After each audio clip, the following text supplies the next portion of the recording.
let's talk about music. How is music even possible for children who have hearing loss? Well, all babies, when they're born, are innately musical. We're born musical. We have the ability to respond to rhythm, and very quickly research shows us how quickly babies can hear differences in pitch, in high sounds, low sounds, the musical elements, and it's the musical aspects of language that children really lock into really quickly. And if we think now with newborn screening, babies really are diagnosed, they get those hearing aids so much quicker, and we can then straight away, if we're using music and engaging those parents in music and families, straight away that music can be accessed, and the way the musical brain will respond for those babies is pretty much immediate. And so the change, I think, is the advancement in technology, newborn screening, and just a difference, I think, in expectation of professionals and parents. We never used to think music was possible. And now music with your hearing aids, and later with maybe cochlear implants and hearing devices, then therefore I think music just becomes that much more possible. Wow. So, as you were saying, so music is a brain thing. Music occurs in the brain. And when a baby is diagnosed with a hearing loss, what happens is these ears are the way that the music gets from the environment, from the parents' voices, through this doorway into the brain. And when you have a hearing loss, this doorway isn't working so well. So when you mention technology, what we mean is our current digital hearing aids and cochlear implants and bone-anchored devices and remote microphone systems are able to get through the doorway to get this music, this singing, into the brain of the child to activate and develop their musical centers. Absolutely. And the key there, Carol, is the fact that the brain is attuned to do that. You have a musical brain, and the fact that once the music is there and you're moving is the fact that really that baby can absorb it straight away. The challenge is making that consistent. The challenge is giving the parents the sense that music is really possible and something that they can then really have fun and actively engage in. Yes. You know, I have heard many parents say when they're told their baby has this hearing loss, this doorway problem. I had one family express that they were so disappointed because they love music and they were afraid that they couldn't share that love of music with their baby. What would you say to them? I think that's the biggest change. And I think the fact that we are picking up those children really quickly, that we have great hearing aids that can then be used. I think the challenge was that we didn't really always, as professionals, know what to do musically. And I think one of the things, for example, in BabyBeats, the difference of that was it was designed really to be used as soon as those babies have those hearing aids, and to encourage those families, to give those families a real sense of purpose with this, and that this is possible, and let's really get involved and use music as part of that development straight away, not something left for later on. So that it's this hope that's provided, that we can identify what's happening in this doorway. We can use technology to get through the doorway, and then the parents can grow and develop their child's musical brain with support and with activities that they can do even from infancy.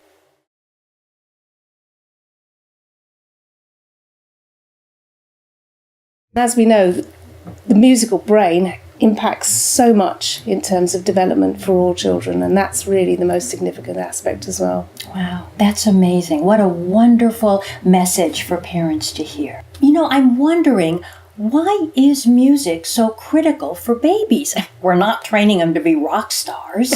Well, hopefully, you never know, one might become a rock star. Yeah. However, with the babies, what we're really looking at is really getting that listening going, and what we're looking at how the musical elements really underpin all of language and how that development comes through. So the rhythm, the high, the low sounds, the soft and the loud sounds, the qualities, everything in our language is musical. And the babies are tuned to the musicality, the sing-song voices of those parents right from the start with their hearing aids. The motherese thing. The motherese thing. And so what we're doing is also is developing that brain, but engaging with all those natural, as I say, those innate musical qualities that really start developing the listening and the language and all the aspects that the brain is able to do in relation to music. And when you think about auditory brain development, humans are born with massive amounts of auditorily designated tissue, from the brainstem to the midbrain to the higher cortical areas. And what music does, and when I think of music for babies, I think a lot of adult-directed singing, right? So you have a parent or someone who is close to this child and loves them, and the words of the music stimulate more the left hemisphere, and the rhythm stimulates more the right hemisphere, and the two connect via the corpus callosum. And that connection is called interhemispheric transfer. And what that means is music is a whole brain workout. Absolutely, yeah. It's an absolute workout right from the start. And if we think it's the musical qualities as well. And if I think of BabyBeats is not songs. What we're looking at there is using music, and it's that emotion within the music the music really is the only, I think, element that can really bring that into that development for the child right from the start. And it's the parent's voice. Yes. With the music, rather than singing and using their words, using movement, using words that link to the movements that the parent uses and expresses. And I think it's that engagement that we're really looking at through that development of both the left and the right hemispheres of the brain. Right. And that parent engagement facilitates the closeness and the bonding with that baby. And the beats, the movement, the synchronicity of the baby and the parent is critical to tie in with motor neurons as well. Yeah, absolutely. There's a significant amount of research that really underpins that and shows how important the tactile element and how holding close, moving with your baby, lifting the baby up, the expression in the parent's voice and all this communication right from the start. The earlier we can do that, the maximum in terms of musical development that we can enhance for those children. Right.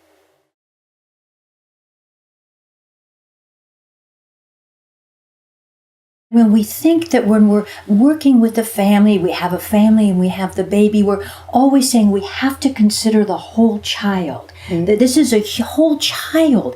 And so music is just this magical way of incorporating all aspects of the brain and linking together the systems of the child, both anatomically, organically, and then social, emotionally. Yeah. And it's the social emotional. I think music lends itself well to really all the family. So you've got the whole child, the family, you've got everyone being able to actively involve and do something positively and being together. And I think music really naturally lends itself well for this. Yes. And what about siblings? So often parents might say, but I have other children. I have a whole family here. Yeah. What better way to have a whole family engagement than with music? Yeah, through dancing together, through moving together, simple activities and listening. And I think it really helps also the families to understand the importance of the technology and how the technology really is a natural, can become parents to become very comfortable using that technology with very, very young babies at a time when some of them, as you say, can be very stressed. The bonding aspect is so important, and I think really music with all the family engagement really can help those families. Right. And when you have the music, what you've overlaid or what you've connected is the real purpose of this technology. Yeah. There is a purpose for this technology, which is to get information to that child's brain. And music is indeed information. Well, I think one of the really developing areas is obviously the challenge of listening in noise. And what music allows you to do is music when we're using it as part, not overhearing music, but when we're using music constructively in our time with our children. Therefore, you have the musical noise behind. You're beginning to enable that child to focus their attention to the parent's voice, to have the inference from the music, but also to keep that and naturally the brain being able to adapt and assimilate to where the attention of the baby goes. And over time, we can see that improves. And again, research is beginning to underpin this. Right. So the technology gets the music through the doorway to the brain, but then the brain, through these musical events, learns to focus and listen and pay attention to those critical elements. Absolutely. Wow. That's great. Chris, we've been talking about why music is so critical for babies. I mean, starting with newborns, why it's so critical for their brain development. So what were the key points that we want to make sure that we emphasize for this child's brain development in infancy? So I think the real key point here is with your hearing aids, really being actively and consistently involved in music within your family and your day-to-day life. The fact that you're really working on those listening skills through the music right away from the start. Music enables you to get the rhythmic sense of language, the high sounds, the low sounds, the quiet sounds, all the different musical aspects and emotion that comes through the language that the parent is using. And I think this we can start on right away.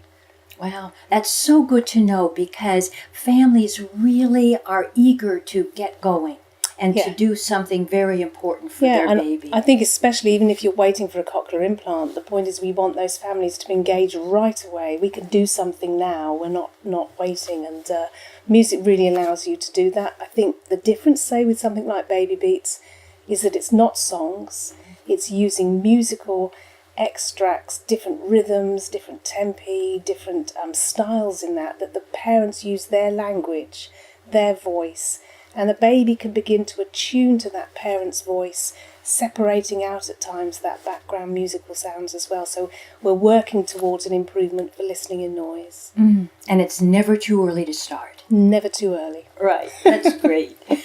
One of the most precious occurrences that happen when a baby is born is the bonding of that baby with the family.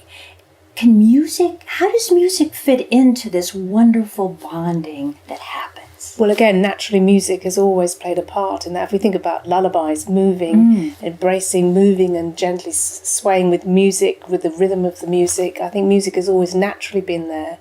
And then what we want for parents is to really feel that that is actually a natural part of their own bonding with their child. And therefore they can, with their family, with different family members, really using music as a way to really enhance that for them. Right, and every family member, the siblings in the family, grandparents, welcoming this baby into the whole family center. Parents think they can't sing with their baby. So and professionals often say they can't sing, but what we want is that's the most natural, that I'm moving, that I'm using my language, I'm singing. It's an engagement that you're so close to the baby. The baby is again going to experience the voice of that parent, all the musical qualities of that, and there we're back to that development of the listening brain. Yes, so that brain is stimulated with music and with the movement that goes with the music. Yeah. And the bonding, which is such a critical and precious feature, is really enhanced by having that music event and having music opportunities with all family members. Yeah. So here's an interesting thing related to bonding and to hearing, that and music. So 250 hertz, which is the lowest frequency on the audiogram that we're interested in for speech, that's actually right around middle C on the piano. So even if initially through hearing aids we really can only get low frequencies to the brain, think of how much musical information that is. Yeah, and also the most salient parts of language as well coming through those frequencies. So the music and the language going together. So imagine your parent moving and singing with that baby, how important that is, that natural part of bonding, like a lullaby in music, to be able to sing to your baby, to be able to feel that this is a positive development for that baby, I think is really essential for parents. Right, and even if only a little bit of frequency information is getting to the brain, that's really sufficient until we can get a better signal. The other thing is, in the inner ear, besides hearing, is the vestibular system, which is balance. Yeah. So as you're moving and swaying with this baby to the music, that vestibular system is engaged. And so you're actually having really a wonderful impact on that child's brain through movement and through whatever frequency information is available. Yeah, and if we think about the movement, the tactile element, which is so important, touch from the family members and being engaged in that. And then when we change the musical way that we can do from swaying music to music that is much more rhythmic in its impetus. Again, we can just engage families really on that closeness and being able to move together, sing together, which I think is really important. Exactly. So touching and moving and singing are all parts of bonding. Yeah.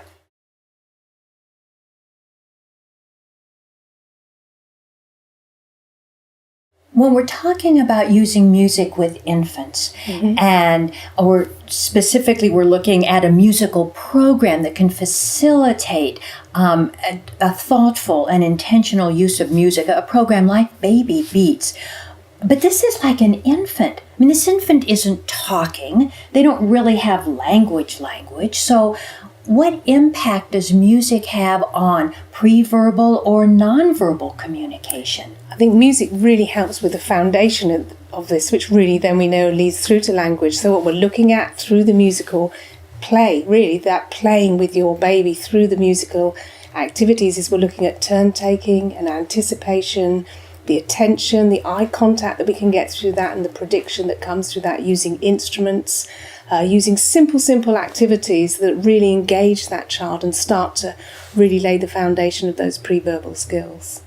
You know, one of the critical concepts that's discussed in a baby's communication and turn-taking is called serve and return, where as the parent or family member would initiate a response or a conversation, but it could just be with a facial expression, with a body posture, and with a hi baby, just something very simple, and then pausing, and then the baby returns by even eye gaze or movement.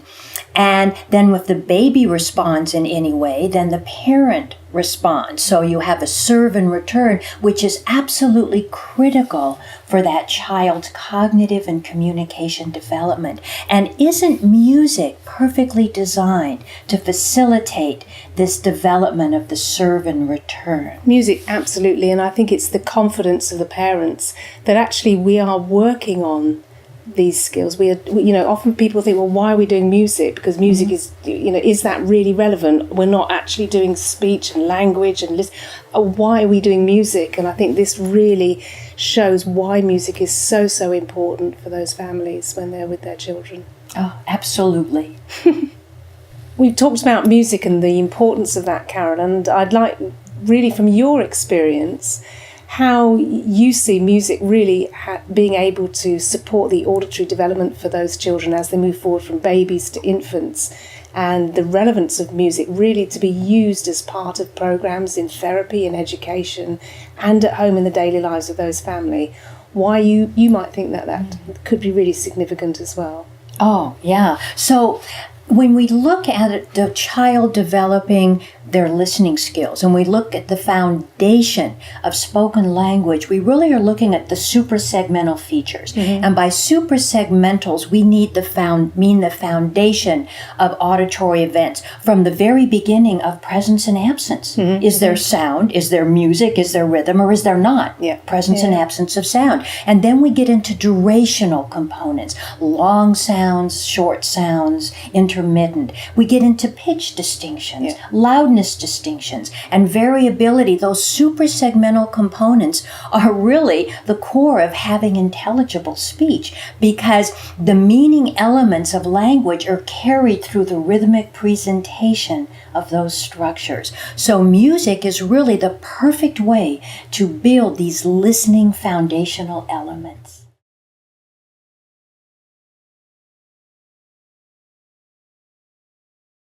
We are enriching a baby's brain with music in infancy. So what kind of impact does this early enrichment have on a child's later development, specifically literacy? I mean, so many families are very interested in their child's ability to develop reading, to develop literacy.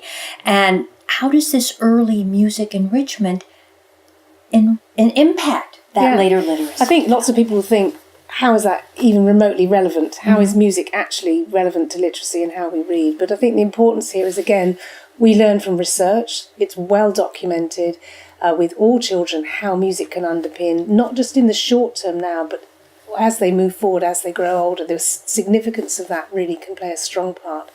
One of the things we wanted with BabyBeats was to end with really parents using the music when they're sharing a book, a picture book with their children. It could be a picture book about a train.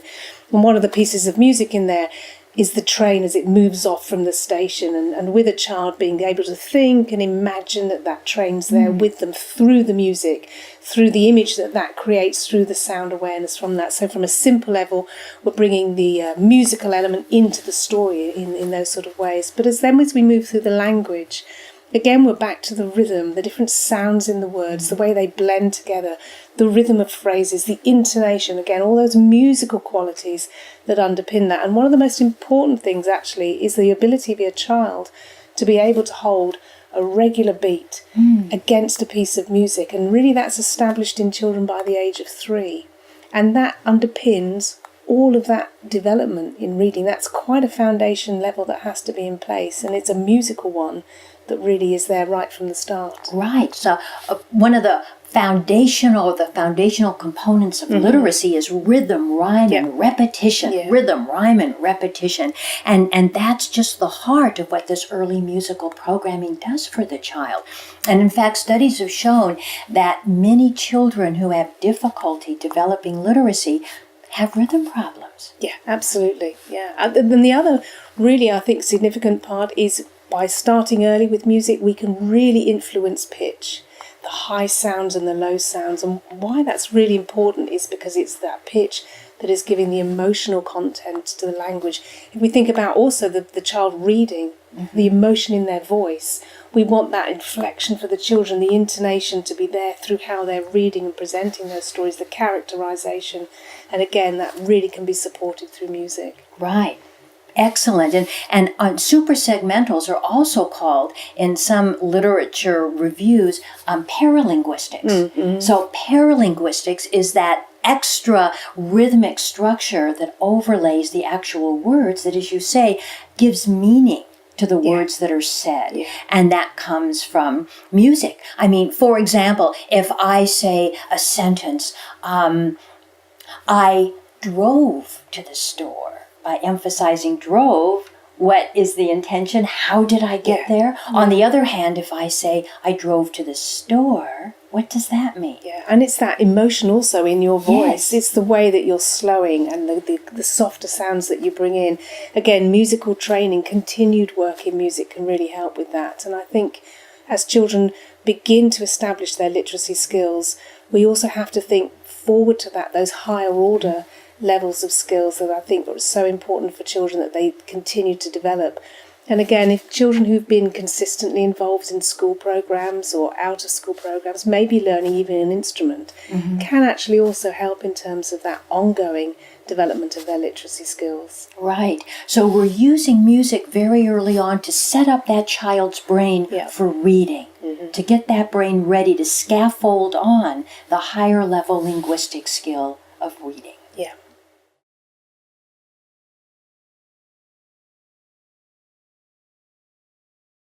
As an audiologist, when I have this big picture conversation with families about how hearing is brain perception of auditory information, how the only purpose of technologies is to get through this doorway and get information to the brain, I emphasize that the technology is just step one. Yep. We have to get through the doorway. But then we have to enrich and develop the brain with meaningful information. So as an audiologist, I want to connect the dots between technology, brain development, and enrichment. And I speak with families about reading every day. But I also want to work with families in having music every day. And to have music every day and work with their early intervention provider, it's also important to have an intentional program. And there are numerous programs for music for babies on the market. And one that I particularly like is called BabyBeats that you developed. And the reason I think it's an amazing program, and I really do, and that I think every family should know about this, and it's now in an app form, so it's easy to access and use, is because this program integrates the critical nonverbal and preverbal skills. It facilitates facilitates bonding, it sets the brain up for literacy, and it provides an amazing way for the parent to interact repeatedly during the day, because that brain needs practice, repeatedly during the day to develop this child's critical auditory capacity. And I think this program, BabyBeats, is actually perfectly designed. You did an amazing job in developing this program to grow that child's brain for later reading and communicating and all of life's opportunities. So thank you for doing that. Thank you, Carol. I think you've captured it all there. That was the hope of the piece. And I think the impetus, though, right from the start was really, is it possible that we can design something that parents and professionals can confidently use music? They're not music specialists. They don't have to be music specialists. They just need to use that regularly as part of their own work. And for parents to really have the hope and potential in music and feel that music can naturally play a part in their child's life. Yes, and it's very important as for family to understand that the technology is just the pathway, it's the way to get that information to the brain. And music can be playful and fun and interactive and used throughout the day. Is such a magical way for parents to be able to connect with their babies and young children.